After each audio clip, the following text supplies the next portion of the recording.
Where Via della Conciliazione meets St. Peter's Square, there's a complex of enormous buildings. The ground floor of one of them houses the Vatican Press Center. The center aims to create a new relationship between the Church and the media. It's a difficult and unsure relationship. Although the Second Vatican Council changed a great deal, recent popes have shown a lot of courage in using the mass media.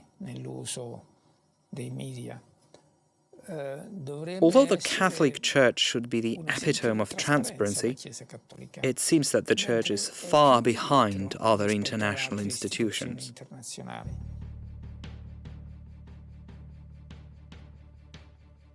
A press conference in the Stampa Room, the press center. It's the year 2000. In the first 70 years of the previous century, the Vatican's relations with the media were characterized by distance and lack of mutual understanding and trust.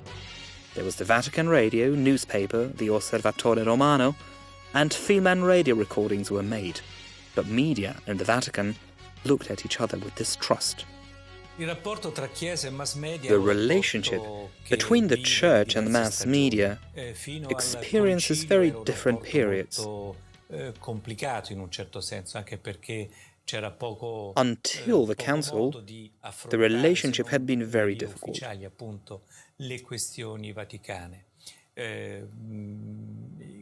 My colleagues who were here several years before me remember that very few people were admitted to audiences with the Pope, and everybody had to be wearing a tailcoat, even photographers and camera operators. Tailcoats disappeared. However, the distance and life next to each other remained. The situation changed dramatically when Cardinal Karol Wojtyła became Pope John Paul II.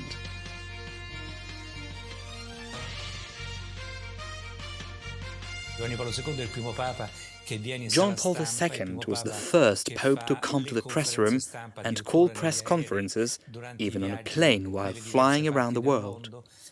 John Paul II agreed to be interviewed on radio and on television.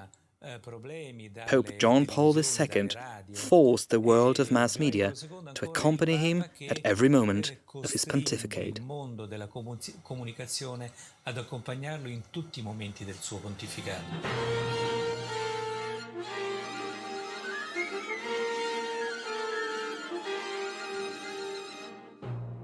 Sia lodato Gesù Cristo.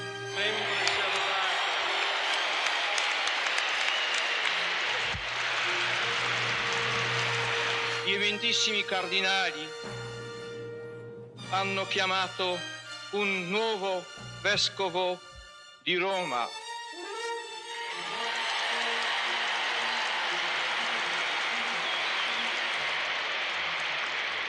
For the first time in the modern history of the Church, the Pope standing on the balcony of the blessing box doesn't limit himself to just a short speech and a blessing. The Pope begins to talk to thousands of the faithful gathered in St. Peter's Square, and only a few of them realize that in front of them is the Pope, who the American media will call Wojtyła, a superstar. Who makes the superstar? It's the media that makes the superstar. And I think that certainly Pope John Paul II was a superstar. He knew how to react to the media in a very effective way. And I think they liked being with him for that reason. Photographers, television cameras, microphones recording every step, every word. Pope John Paul II entered the global village without any fear at all. The Pope didn't allow the mass media to make him their slave. He used the media to aid his mission. For example, in Fatima, the Pope prayed in front of the figure of the Holy Mother for 20 minutes, giving thanks for saving him after the attempt on his life.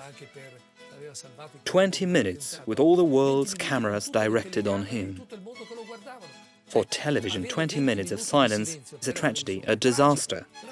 But he wasn't concerned. He wanted to pray, and so he prayed.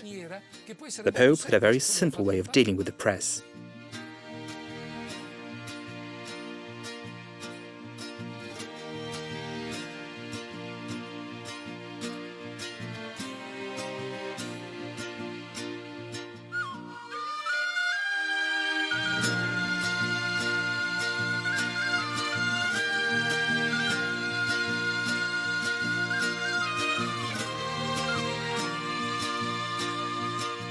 There was no pope seen by more people, there was no pope heard by more people, and there was no pope whose personality dominated the Catholic scene the way that John Paul II's did, which meant that a lot of Catholics who used to look perhaps to their local pastor or their local bishop as the primary authority figure in their life now looked to the Pope, which meant people expected the Pope to resolve all sorts of questions that they didn't used to expect the Pope to get involved in.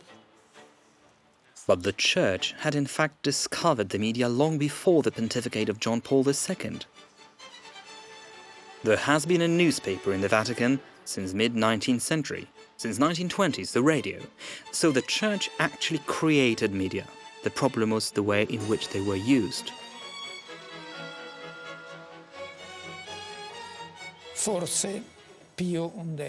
Perhaps we should mention Pius XI, who established the Vatican radio.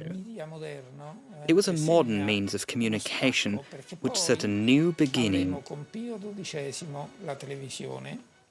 In the day of Pius XII, we were dealing with television, but we associate John Paul II with establishing the Vatican television. For the courage that Pius XI showed in his use of radio, which was an absolute novelty, I would award him the title of precursor in the Church's use of mass media.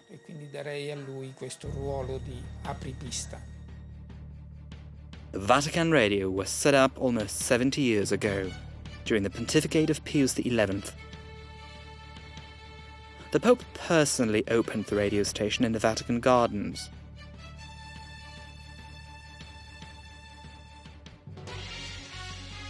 The designer of the radio station and the constructor of the short-wave transmitter was Guglielmo Marconi, the inventor of the radio.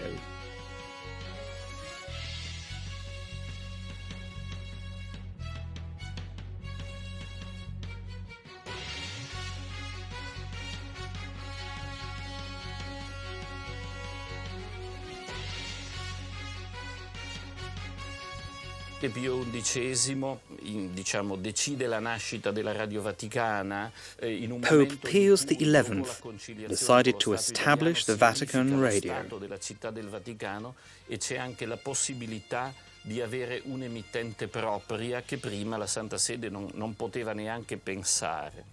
Later, during the totalitarian period, he realized that in order to be able to communicate freely with the whole world, despite limitations on religious freedom, shortwave radio is necessary. alla libertà religiosa in varie regioni, la radio a onde corte è uno strumento essenziale.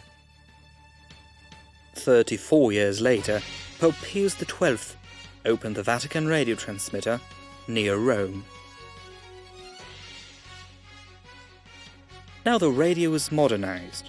Modern directional antennas were installed. The new transmitter had 100 kilowatts of power.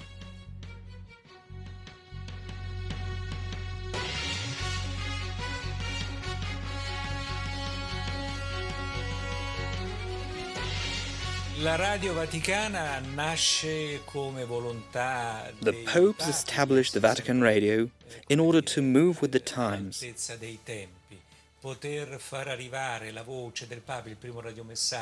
Radio allows the Pope's voice to be broadcast to every corner of the globe.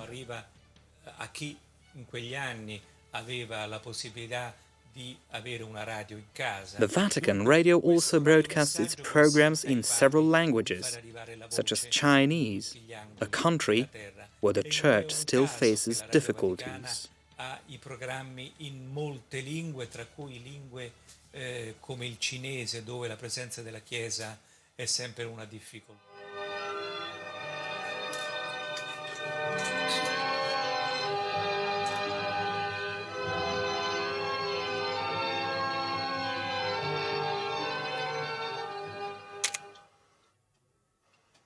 座8月31日公布教宗本笃16世致波兰克拉科夫总主教斯坦尼斯瓦夫基维奇的一封信。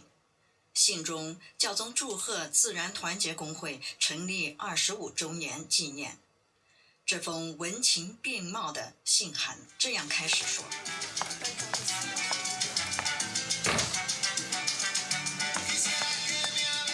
：The Church knows the benefits of having its own media. The Vatican Radio is more than just a means of communication. The Vatican Radio is also a witness to dramatic events in the life of the Church.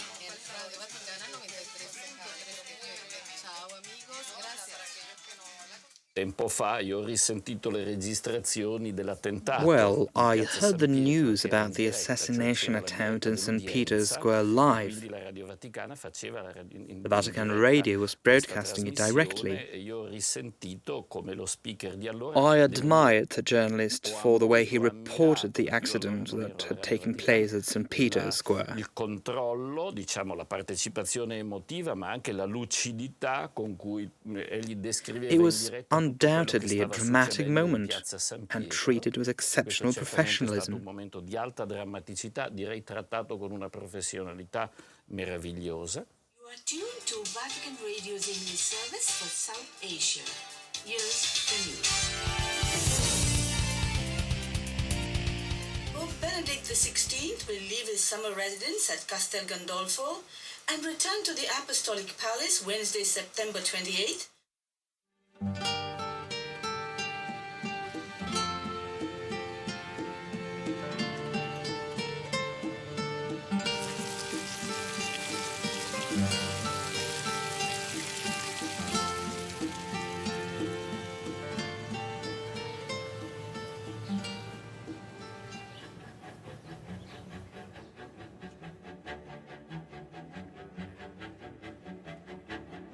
Castel Gandolfo, the Pope's summer residence. It's the autumn 2005. In one of the palace's rooms, a television crew from Polish television channel 1 are getting ready to record an interview. The interviewee will be the Pope, Benedict XVI.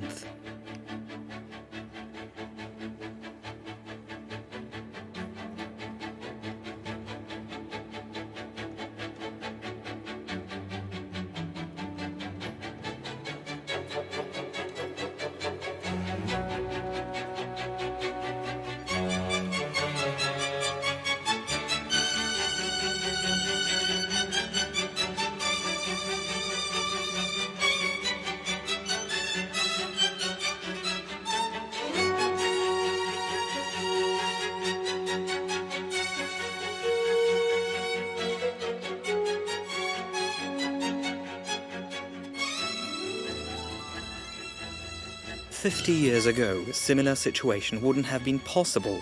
The Pope giving a television interview.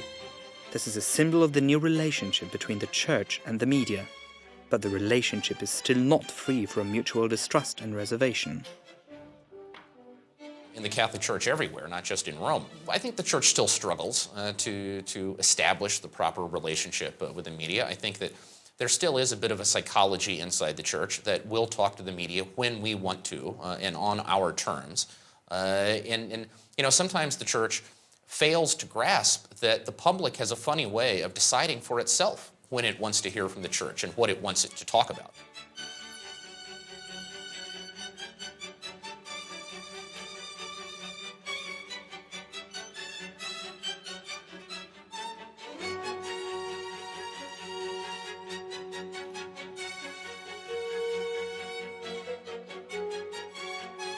It's important to recall that there is a certain skepticism about the media inside the Vatican. I think there is a sense that, you know, the media business in the modern world is controlled by secular elites who are not always particularly friendly to the Church. Quite the opposite. I think there's a suspicion sometimes that the secular media is out and out hostile to the Catholic Church. And given that, I think there's a reluctance to roll out the welcome mat. I think there's a sense that we have to be careful, we have to be cautious, because whatever we say is going to be misconstrued or distorted misrepresented, and so on. And so that imposes a certain kind of slowness and a certain kind of defensiveness that is understandable psychologically. I think practically it's not always so helpful. It's almost 10 a.m. In a moment, the Holy Father's weekly address will begin on St. Peter's Square.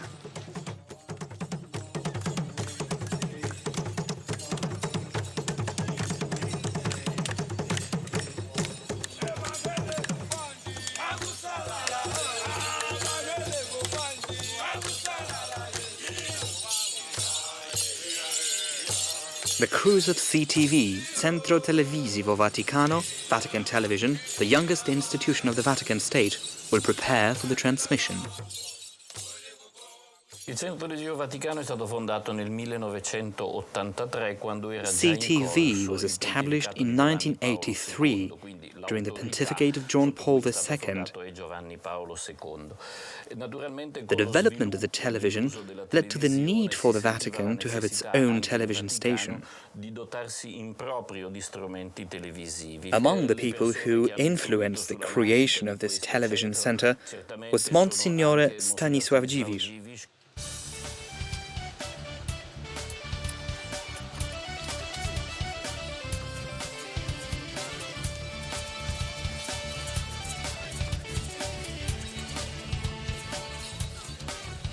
The Vatican television crew working on St. Peter's Square is different from any other station. The difference is in their black suits, white shirts, and black ties. I cameramen si avvicinano spesso al Papa. Our camera operators often work close to the Pope, or in the papal private library, where the Holy Father meets with political leaders. So they dress up as a way of courtesy. They simply want to show their respect for the world leaders.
Vatican Television.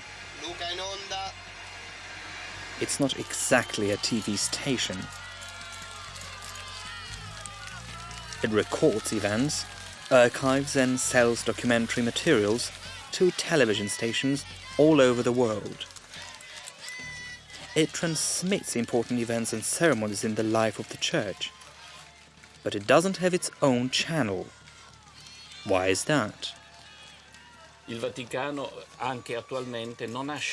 the case of television, the situation looks a little different. So far, the Vatican hasn't decided to launch its own television station. It would take a huge effort. Although the Vatican is said to have a lot of money, in reality, it does not. It simply couldn't afford to run an international television station with multilingual programs.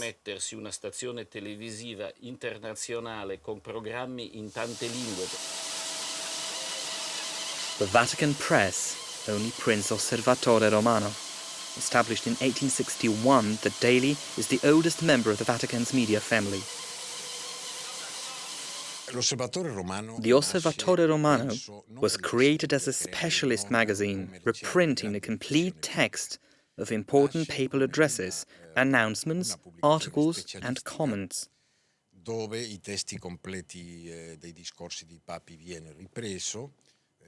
I must also stress that it was not set up as a commercial magazine to attract a wider audience. di grande diffusione. In 1949, an issue of Osservatore came out in French, followed by English, Spanish, Portuguese and German editions, and Polish in 1980. In the Italian journalism textbooks, the Osservatore Romano is one of the 5 most important world dailies, but we used a different classification, of the heart and of faith. When writing an article, we must stay faithful to our mission. I think that all people, not only journalists, should ask such questions.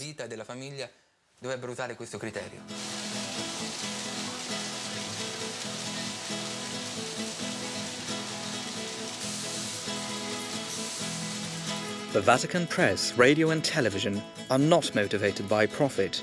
This lack of commercial attitude gives the Vatican media a unique position in the world. They serve the Pope and the truths of the Church. They have no need to create sensation. They don't fight for a readership. Like the Pope, they can be original and they can afford to be themselves. To be honest, I don't particularly like taking official photos. When anybody stands in front of the lens, they change immediately. I prefer to photograph simplicity, at work, at meetings, and in other situations. But I have taken some official photos, even recently, with Benedict XVI. You need a lot of patience. You need to get people relaxed and at ease. The camera cannot be intimidating.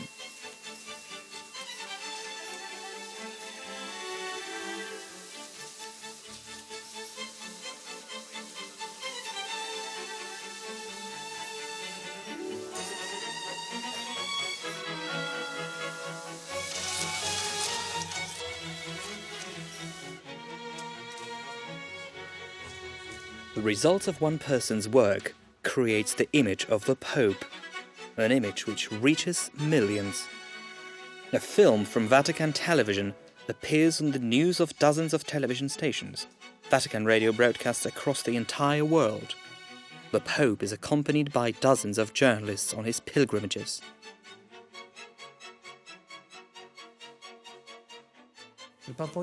Nowadays, the Pope can reach a greater number of people than ever before, and television, radio and the press work as a megaphone for his message. The work of journalists, despite the gulf in the current attitudes, serves his contact with people. Today, the voice of the Pope reaches further than ever before. Today, we live in a world dominated by the media. The Church creates its own media and reaches out to the global media. No matter what problems and discussions accompany this process, the Church benefits, because its voice is heard all over the world.